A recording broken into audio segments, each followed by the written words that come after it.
Hey, thank you all so much for joining another episode of Celeste the Therapist Podcast. My name is Celeste. I'm a therapist from Boston, Massachusetts. If you've never been into my podcast, thank you so much for giving me a try. What I do is I talk about things that we go through and I help you think about ways that you can deal with them. One of the things that I found in my over 20 years of working with people is that we tend to get stuck and we become our worst enemies.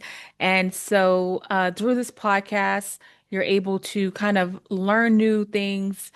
When you leave the podcast, you literally will have practical ways that you can work on challenging yourself, challenging some of the ideas. So I encourage you to have a notebook, a pen. Also, now with these episodes, you can actually download a PDF of what I'm talking about if you wanted to follow along that way as well. Today, we are on episode 2, where we've been talking about all about love. So this podcast releases every 2 weeks. 2 weeks ago, we started with the understanding of love, like where does love come from? So if you are coming in this episode and you did not watch the first episode or listen to it, I'm also on YouTube as well. So you can watch or listen to these episodes. If you haven't listened to it or watched it, I encourage you to go to that first episode first to kind of get the background of the understanding and the origins of love. This book right here is where we're basing this podcast episode series on, All About Love by Bell Hooks. If you're watching me on YouTube, you can see the book. So I was able to break this up into 3 different sections to kind of break it down for you. Love is one of the hardest things I think that we find ourselves struggling with, not just love in partnership, but love with ourselves. And there's this misconceived notion of what it is, what it looks like.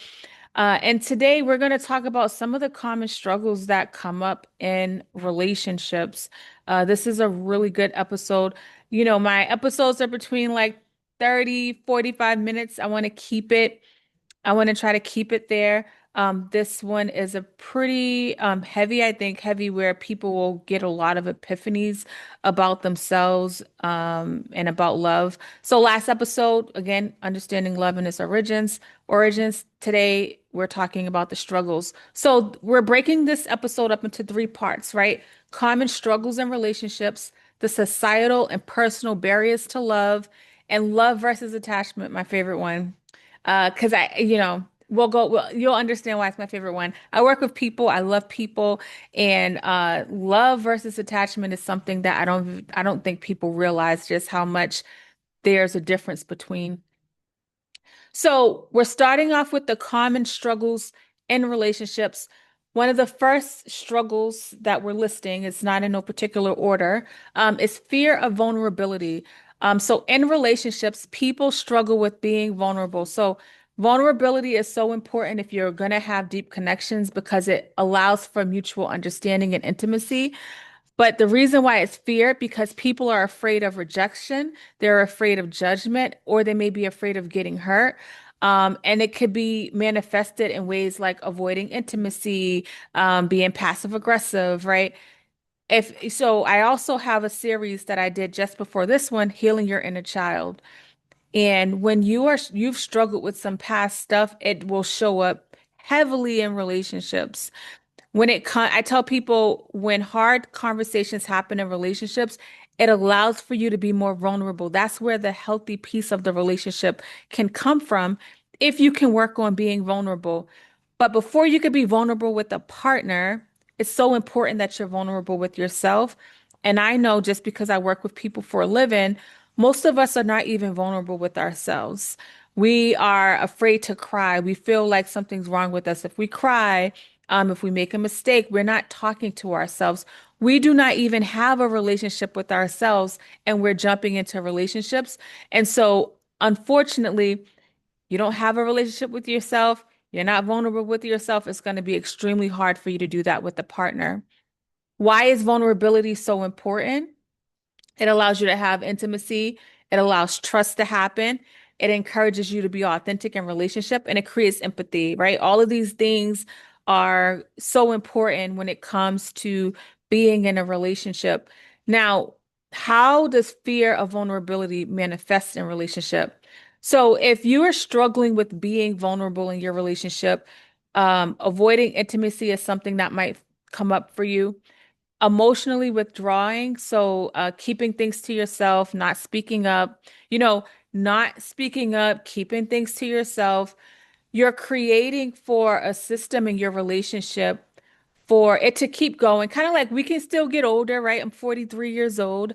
But if I'm not working through my stuff, and I'm finding myself struggling. Some of the ways that I operate I can act like a 15-year-old, a child. You ever say like, damn, why are they acting like a child? Or sometimes you may even feel like I'm acting like a child.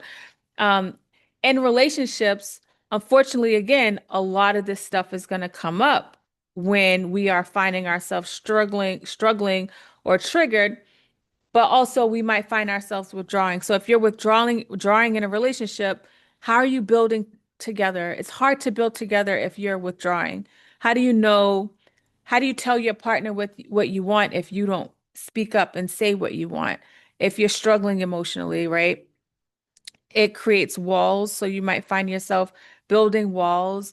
And the more, I want to say this about the building walls piece, we can build mental walls and it's a protection, right? For some people, they literally have had to do that because life was so hard. And so they had to do things on their own. And as you get older, you building walls, it really starts to feel safe. It's your safe space. So, but then there's this conflict, right? Because you're in this quote unquote safe space, but there's more to life that you want. There's more in you that you want to do, that you want to share with the world. There's this purpose inside of you. But the walls that you build, it feels like, right? Feelings come and go. The walls feel like they're the best place to be. And in order for you to work through that, got to work on being just a little bit uncomfortable. I know you're probably uncomfortable now with the walls that you built, but what you know is better than what you don't know, right? Believe it or not, fear of success that's a real thing, to fear success. If you've never watched people be successful, if you've never felt successful, if you felt like everything was wrong and you want to try to make that step to change, there's this real battle that goes on within you because you're introducing something foreign to your system. That's a real thing that can happen. And so, in relationships, if you're struggling with vulnerability, how it can manifest, you find yourself building walls. And you know what? When you start building walls, some of the ways that you see things can look a little faulty, right? It can look like, this, do they really love me? You know, they could have said something or done something that may not have been related to you. And you'll find yourself reacting to it in a way that feels so heavy, but it really may not be about you. But in your mind is taking all the old information, the old tape, and it's telling you, yeah, look at what Celeste is doing. I think she has a problem with you, right? You avoid conflict. You might find yourself avoiding conflict. So I don't want to speak up because I don't want to get this person mad. You know, conflict isn't a bad thing, but maybe you've watched conflict be a bad thing. Maybe when you spoke up about how you felt or what you needed, your needs weren't met. So you're like, you know what? I'm not going to say nothing. You start finding yourself seeking external validation, right? Social media, through other people. When learning how to create validation within yourself is such a powerful thing. And then you might even find yourself isolating socially. So these are some ways that you may find vulnerability, how of vulnerability can manifest itself in your life. Now, oh, I got to get this off my screen. Okay. Now, another comment, so we just said vulnerability is a common struggle in relationships. Communication issues is a huge struggle in relationships. So open and honest communication is so important to create a healthy relationship because it allows for trust, ensuring both partners can feel understood and valued. It allows you to the couple to express needs, address concerns, and work together as a team. When communication is effective, partners can prevent small issues from escalating major conflicts. I'm a communicator. I talk for a living. Not that that's the reason why I communicate well, but I've just always been, it's been easy for me to talk. My partner is not the best communicator. He doesn't talk. And so I've been married for 17 years, dated for 5. So we've been together for over 20 years. I'm so old. And I remember I would say things and he wouldn't speak back. And I remember one time I decided to text how I felt, and then he texted back. And I was like, oh snap, he actually he actually has something to say. It felt like he didn't have things to say or couldn't respond.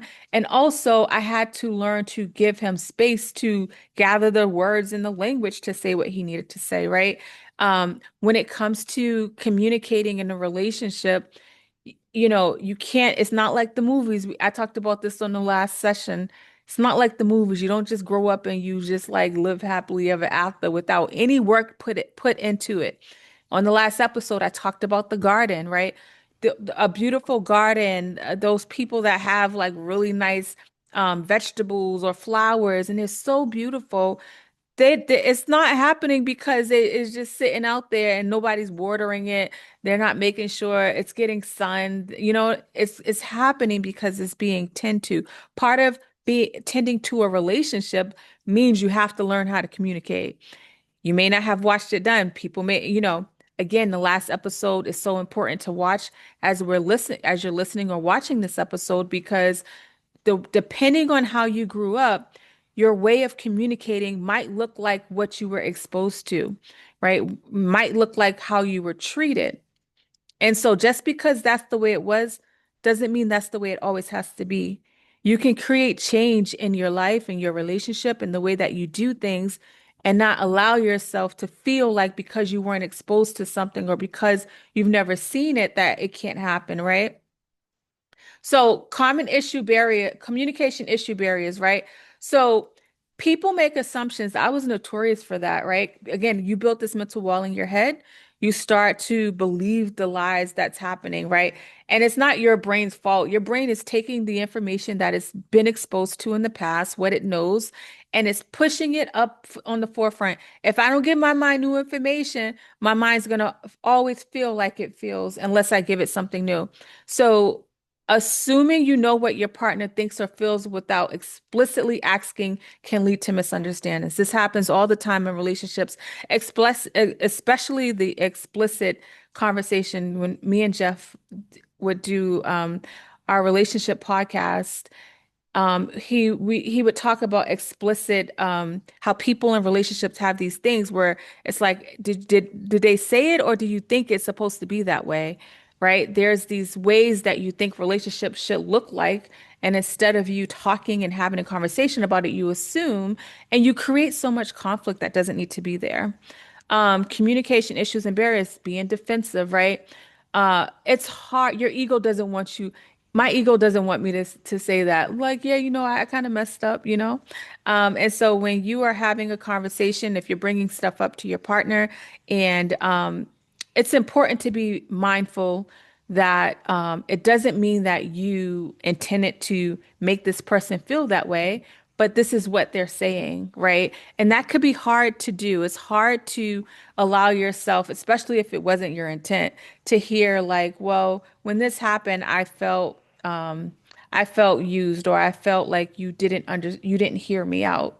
And saying it that way actually is better than saying, when you did this, I don't feel like you was listening to me, right? Like it's kind of like but if you say like, when this happened, it made me feel this way. And being mindful of the defensiveness that you may find yourself feeling when you're having a conversation with your partner. Criticism, so constantly criticizing a partner's personality or character rather than discussing specific behaviors creates a hostile environment and makes the other person feel attacked and devalued. Stonewalling. So this involves withdrawing from the conversation entirely, right? Like, I'm not even going to talk about this physically or emotionally. It can include to giving the silent treatment, changing subjects, or walking away. If you want to work on having a healthy relationship, and it doesn't mean that you always got to continue talking in the heat of the moment, but to not talk, to not communicate, to just be dismissive, it creates problems in relationships, right? Again, a lot of us weren't taught how to have a conversation. If you grew up with a single parent, if you grew up where there was always arguing, if you grew up with people not talking to each other, you might find yourself struggling with listening or having a conversation. And then the last one is contempt. So showing contempt through sarcasm, cynicism, eye rolling, hostile behavior or hostile humor is a significant predictor of relationship failure. It conveys a sense of superiority and disrespect towards the partner, right? And some of these things, pay attention to, are these happening in my relationship? Is this something that I am doing, right? And you may wonder, if this is something that's happening in my relationship, is this something that I'm doing? Why is it happening? Again, your exposure to love and what that looks like can create a system where it's comfortably uncomfortable for you to be in a situation that's not may not be the healthiest for you. Like I know that like I work with people.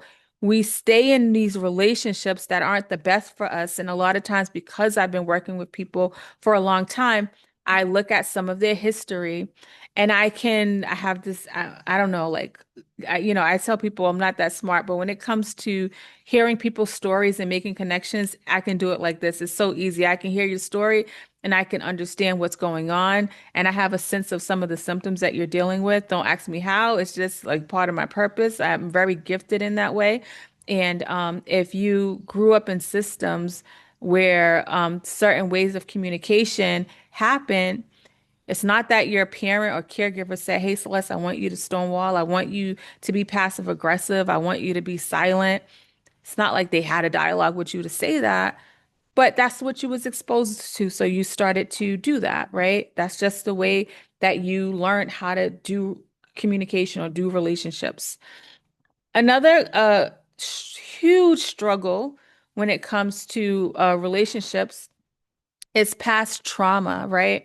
So unresolved past trauma can cause conflict in relationship by damaging trust, disrupting emotional regulation, and triggering defensive reactions like fear of abandonment. That was like huge for me, or emotional shutdowns.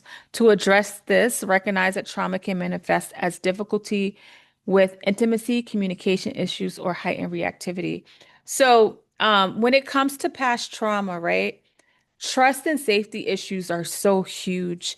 And, going back to healing your inner child, when you start to understand, a lot of times when I'm working with people, they will not make the connections of what's happening now and how it relates to the past.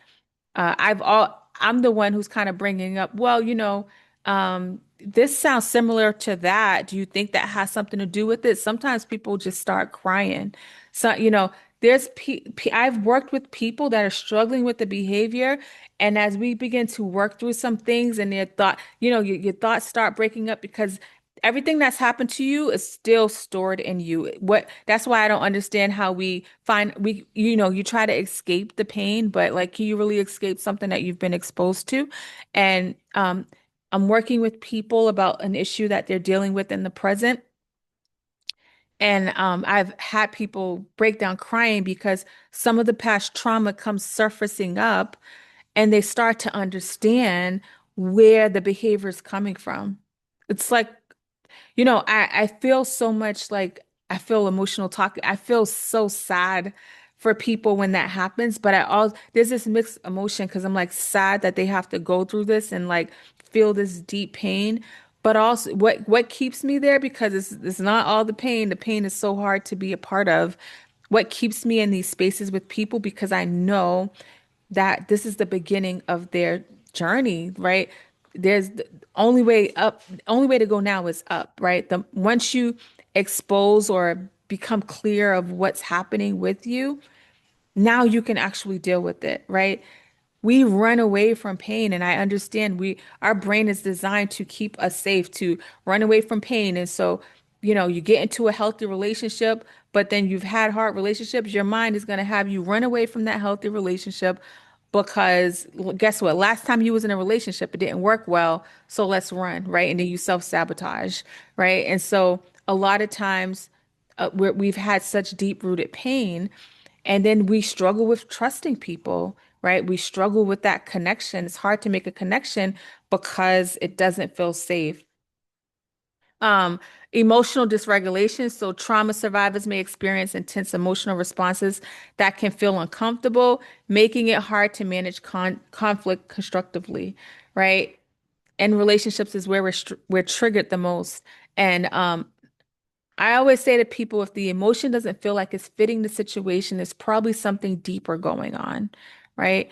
And when it comes to being in a relationship, you might find yourself on an emotional roller coaster, and it creates so much hardship for the relationship.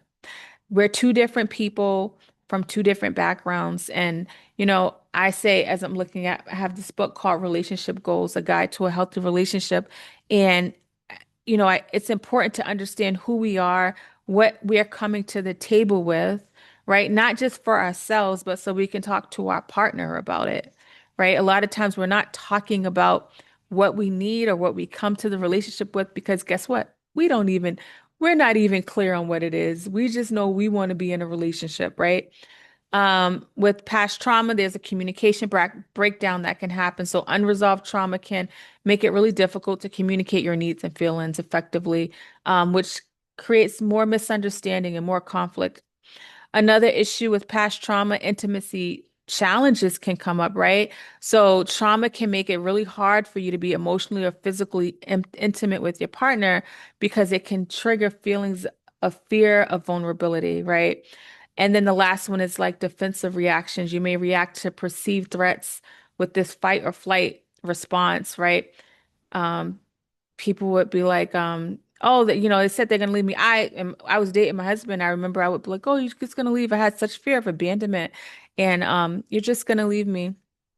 And we was dating, and he was like, all right, bye. Like he just was like, I don't have time for this. And that was the last time I said it because I was like, he's he's serious. He means business. But unfortunately, sometimes with relationships. And him doing that forced me to like look in the mirror. It forced me to kind of look in the mirror and I had to be like, okay, like you got to get your stuff together.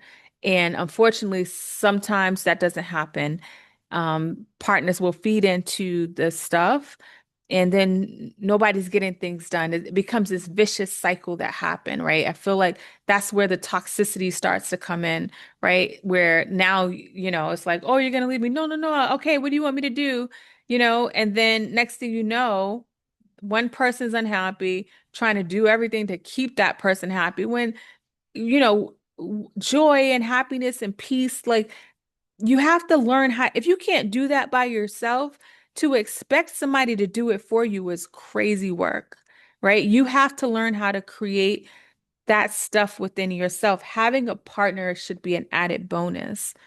But unfortunately, we don't realize we're looking for our partner to fulfill some void that we haven't even learned what that is for ourselves, right? And so, I think about my relationship. I definitely feel like I was looking for that void to be filled. I wouldn't say I was doing it consciously. This is me looking back on the relationship and thinking about how the way I felt so intensely had nothing to do with the current situation.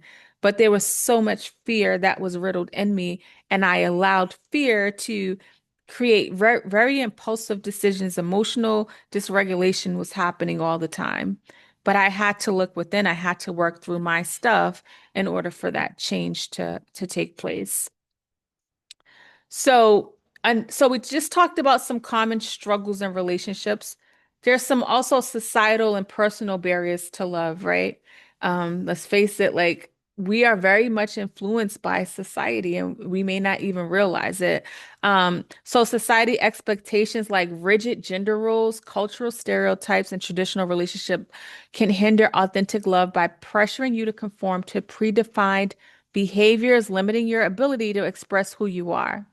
I'll say that again for the people in the back. So there's these social expectations like some gender roles, cultural stereotypes, and traditional relationship norms can hinder authentic love by pressuring you to conform to predefined behaviors and limiting your ability to express who you are. A lot of times we don't know who we are. We don't know what we want. We're doing things based off of what society says we should have.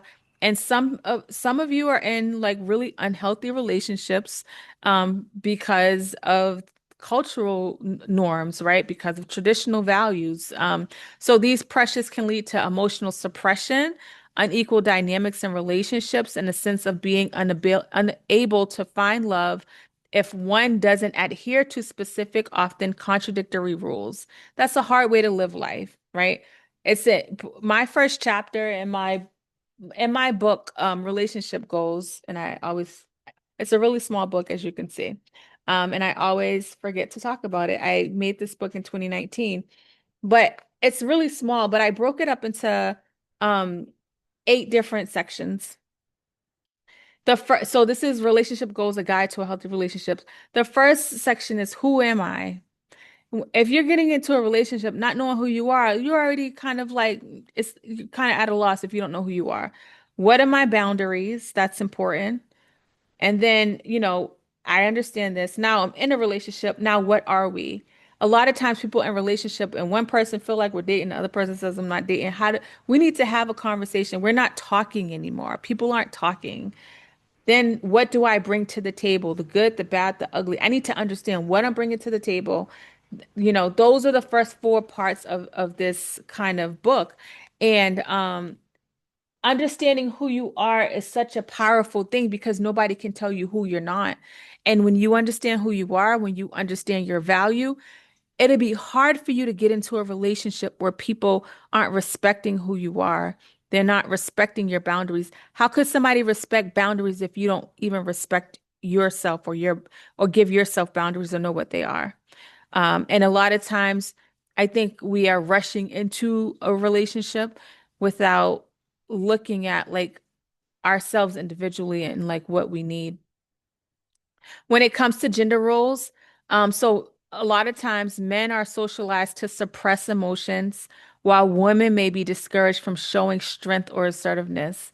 Authentic love requires emotional vulnerability, which is stifled by these norms, right? I mean, it's self-explanatory, a lot of cultures, especially in America, men are very socialized to suppress their emotions. Happy wife, happy life is crazy work. I think even men like continue to adhere to those kind of standards, but it creates a really hard relationship, especially in heterosexual relationships, right? Unequal division of labor. So traditional roles can result in women handling household child care duties disproportionately, and even in seemingly egalitarian relationships. A lot of times, and this is something that I grew up in a single parent household, and I found myself doing everything. And it was just this gender role thing. And I remember I got so overwhelmed, and I remember he was like, well, like you didn't ask for help. So he didn't think to like, oh, let me help her do this because that's not what he's seen take place. And I didn't think to ask because I just assumed this is what I was supposed to do. We had to have hard conversations, especially when kids started showing up in the picture, right? Things started changing. But I know when I look at the audacity of me to try to do everything, it's because of some of the societal like things that I thought was supposed to be that way. With gender roles, there's also the power dynamics. So norms that frame men as dominant and women as submissive can create power imbalances that are difficult to overcome, even for couples who consciously reject them, right? So even if you're consciously aware of what's going on, you can still find yourself um, moving in alignment with the way society norms are, right? So really be aware.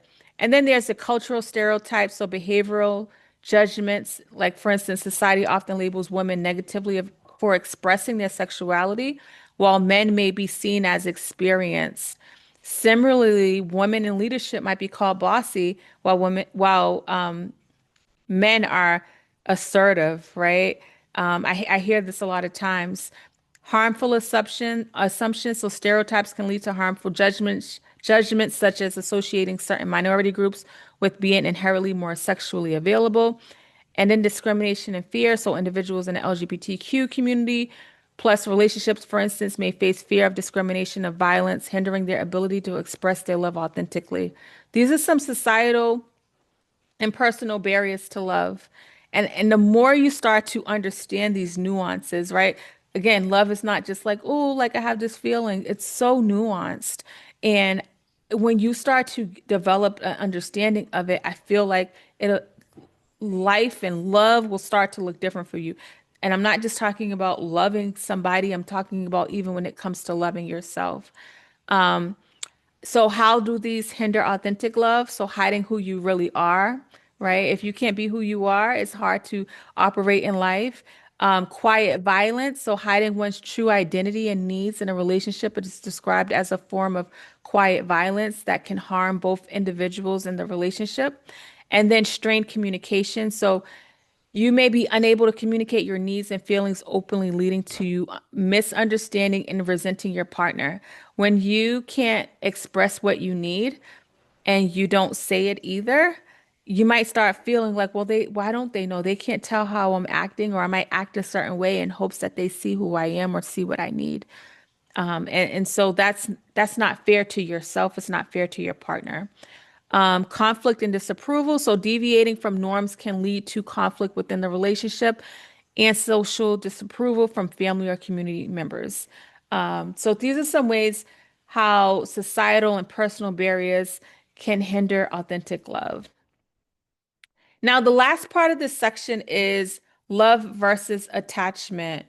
And again, we're coming from the framework of Bell Hook's book, All About Love. So, this is just a reminder from the first session of this series. Bell Hooks, the core difference is that love is conscious. Remember, it's intentional in action. So, focused on nurturing growth in oneself and others, whereas attachment or cathexis is an emotional investment rooted in need, dependency, and often a desire for possession or control. So, this love versus attachment is important because a lot of times we think it's love, but we're actually attached. And we're attached to something that's very unhealthy that we're masking it as love, right? So, love, right? So, if you're watching this, as you can see, action and choice. So, it's a verb, not just a feeling. So, the ingredients is true love is a blend of specific actionable ingredients. So, it's care, affection, recognition, respect, commitment, and trust, all expressed through open and honest communication. Love is nurturing growth. So genuine love supports the spiritual personal growth of everyone involved. If you're in dynamics where your partner doesn't want to see you grow, you don't want to see your partner grow, you're struggling with their growth. If a relationship hinders growth or involves abuse, it is not love. Emotional, financial, sexual, physical, right? If if there is abuse in a relationship, it is not love at all. And a lot of times, and it's not just physical abuse, there's financial abuse, right? There's so many ways that people are staying in situations with partners and they're telling themselves, but they love me. But if we're looking at this definition of love, nurture and growth, I'm going to say it again because this is so important. Genuine love supports the spiritual and personal growth of everyone involved, right? It can't just be you being the person to give, give, give, especially Black women. I see this all the time. We will put everything on our shoulders and then we'll feel bad if they feel bad. We'll feel they can do something, your partner can do something to harm you, and you'll find yourself struggling and still feeling a need to give, give, give. We don't owe people like our everything, right? We owe ourselves our everything. And again, when you know who you are, when you have boundaries, when you know your values, it'd be hard for you to stay in a situation where love is not there. You'll be able to identify it better when you're giving yourself that love. Freedom and justice. So love is inherently linked to freedom and justice. It cannot coexist with domination, abuse, or oppression. Love cannot exist with domination, with abuse, or with oppression. That is not love. What it probably is attachment. And this is the next slide. So, attachment or cathexis, a feeling, not a choice, right? I always say people think of, oh, love is a feeling. No, that's attachment. I'm sorry. Attachment describes the process of investing feelings or emotions in another person. It is often an involuntary emotional response we may have little control over. I say we may have little control over a lot of times some of the ways and partnerships that are formed that are not healthy. There's some there's some foundation of it from your childhood or from friendships. Again, if you looked at the first episode, it's not just your home life that could have created this like really jacked up sense of love. It could be in the school environment. It could be your friendship. It could have been your first relationship that kind of transformed you. So this is not, you could have had a loving household, a loving home, But then these other influences, it could have been TV, so many different things, right? Um, Attachment is rooted in need. Attachment is often about the needs the other person fulfills for us, making the relationship transactional. This can lead to possessiveness, fear of abandonment, and focus of self-interest. Um, Attachment can coexist with abuse, right? I just told you love cannot coexist with abuse. Attachment can. So Bell Hooks argues that many people confuse cathexis with love, leading them to stay in relationships that are actually abusive or neglectful because they are still attached or have intense feeling even if loving actions are absent, right? That intense feeling is not love.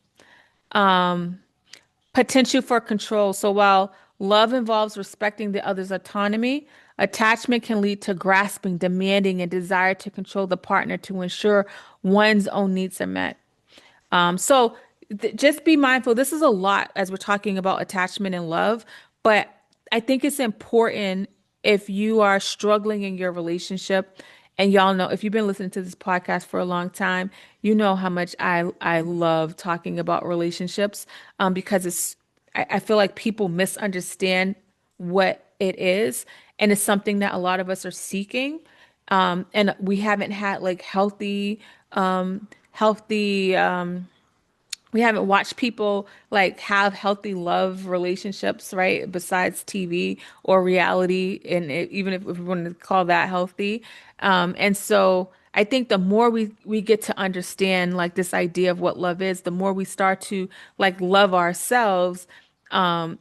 The relationships that we're in will look differently, right? Not just intimate relationships with our friends, with our family, right? We it just starts to look differently. Like my life, I'm 40, my life like 20 years ago was completely different than there's so much that I don't accept or whatever accept at this stage in my life. And it's not because I got older, it's not because I'm a therapist. It's because I changed up my mindset about love. I changed up my mindset because of how I treat myself. And when I started treating myself differently, it was so hard for me to allow anybody else to treat me otherwise, right? My system wouldn't let me because I'm giving myself some good love. So why would I allow it? Why would I allow somebody to do something different other than that? So an attachment can feel intense, right? These intense, why it just feels so intense. I feel so attached to this person. Yeah, that's the key word, attached. It's not love, you're attached, but it lacks the foundational action of care. I need y'all to get this. Respect and a mutual commitment to growth. Mutual commitment to growth. It's not what Bell Hooks considered true love. So attachment can lead to unhealthy relationship dynamics through insecure attachment styles like anxious and avoidant, which can cause issues like dependency, fear of intimacy, trust problems, and poor communication. For example, an anxiously attached person may become clingy and seek constant reassurance, while an avoidant person may distance themselves and emotionally and avoid vulnerability. This last part, I just want to quickly talk about these two attachment styles. Attachment styles can be a whole podcast in and of itself, but I feel like I would do the love relationship struggle a disservice without like bringing up these attachment issues that we find ourselves having. So there's this anxious attachment, right? Dependency and insecurity. You'll find yourself feeling jealous and poor communication, right? A lot of people are anxious attachment. And if you match up with avoidant attachment, oh my Lord. So people that are avoidant attachment, emotional distance, right? You're not really talking, right? So imagine if I'm emotionally distanced, so I'm avoidant attachment, emotionally distance, self-sufficiently, very independent, can do everything, conflict avoidance. Um, and and these attachment styles, they're created through different situations, different ways that life happened to you, right? These attachment styles became your quote unquote safe space to be. If I am emotionally distant, guess what? Nobody can hurt me. If I am conflict avoidant, then guess what? I don't have to deal with conflict. Like, so I avoid conflict outside, but guess where the conflict is happening? All up inside of me, right? So this other one I learned about when I was doing this research. It says it came out in 1990. I have never heard this attachment style, but I'm not in the attachment space. People that are in the attachment space probably have. But it says disorganized attachment. So it says emotional turbulence, so characterized by a conflicted desire for closeness and simultaneously fear of it, leading to erratic, unpredictable behaviors. Disorganized attachment has trust issues. There's a profound difficulty in trusting partners, often stemming from a childhood with trauma or abuse. And then there's this intense emotional swings. Individuals may swing between intense emotional states of love and hate, which can manifest in explosive or controlling behaviors. This is definitely a episode on attachment styles I want to do, because I think it's important for us to understand. Again, if we have this attachment style, it doesn't mean that this is the way it always is going to be. It doesn't mean that we can't work on creating change. None of that is true. But when it comes to love versus attachment, it's important to understand some of these attachment styles. And if anything speaks to you, like do further research, like start to get more clarity, right? Let this be the opening to you beginning to open up the door and understand yourself, right? So that was the second session of the struggles in relationships, right? We're gonna have a homework assignment. Excuse me. And I'm gonna share the homework assignment with you. If you're a visual person, you can either watch it on YouTube, you can go to my website, download it. You can find the link in the show notes. But I'm gonna share this assignment with you. So, understanding reoccurring patterns in relationships. So, the objective of this one is to help you understand and reflect on reoccurring patterns in your relationship that may lead to conflict and to connect these patterns with your understanding of love, right? That's what's going to be the objective of this, right? So, I'm gonna start from the beginning. You ready? If you're taking notes. So take a moment to think about your past and current relationships, right? Consider any reoccurring themes or behaviors that seem to lead to conflict or misunderstandings. I want you to ask yourself questions like, do you often find yourself in arguments about the same issue? Are there specific triggers that consistently lead to disagreements? Do you notice a pattern in how you or your partner respond to conflicts, right? That's the first part. The second part, write down specific examples. So once you've identified a pattern, write down specific examples where the pattern has played out in your relationship. For example, include the context of the situation. So what happened, who was involved, your feelings during the conflict. You can use a feelings chart for this, like get specific with the feeling. The outcome of the situation. So how was it resolved or if it remains unresolved? The next part to this homework, reflect on your own understanding of love, right? After documenting your examples, take some time to reflect on how these patterns relate to your understanding of love and consider these prompts. And you can use the first homework assignment episode is related to this part. So, how do these patterns influence your ability to give and receive love? Do they stem from your early experiences of love and attachment? And then what do these patterns reveal about your beliefs or fears regarding love? And then I want you to consider these next steps. Think about what changes you might want to make in your approach to relationships based on your reflections. And are there new strategies you can implement to break these patterns and foster healthier connections? Um, This was really dope. This was a great episode. I love love. I love talking about relationships. It really I just want people to love themselves. I want people to understand themselves better before getting into really dysfunctional relationships. What's next? So next episode, the last part of our series, we're talking about cultivating self-love and healthy relationships, right? We talked about the understanding of love. We broke down some of the struggles that come up in relationships. And so now you might be like, but Celeste, what do we do? And I want you to know this is an ongoing process, right? You're never going to stop learning how to continue to work on love and loving yourself. Healthy relationships aren't built overnight, they're built with intention. Um, so where do you find me? You want to follow me? Follow me on on all podcasting platforms. If you are listening to me on YouTube, I'm on all podcasting platforms, but social media, Instagram, I have my business page. So I do have a wellness center in Stoughton, Massachusetts called Shifting the Way You Think, STWYT. You can find me on Instagram and Facebook. I have a podcast page, Celeste the therapist. That is my podcast page. My personal page is Celeste the Therapist. You can also find me on TikTok and on both my wellness center and Celeste the Therapist. And um, my website is celestethetherapist.com and stwyt.com. And then I also have two books. If you're watching me on YouTube, I have this guided journal right here. And then I have a book called Relationship Goals that I self-published in 2018 and 2019. So thank you all so much for rocking out with me. I appreciate you. If anything I ever say resonates for you, understand you have the power to create change, but first you have to have faith to believe in yourself. Because when you have faith, when you start believing in yourself, I promise you nobody can take it away from you. Until next time, beautiful people, I will talk to you later.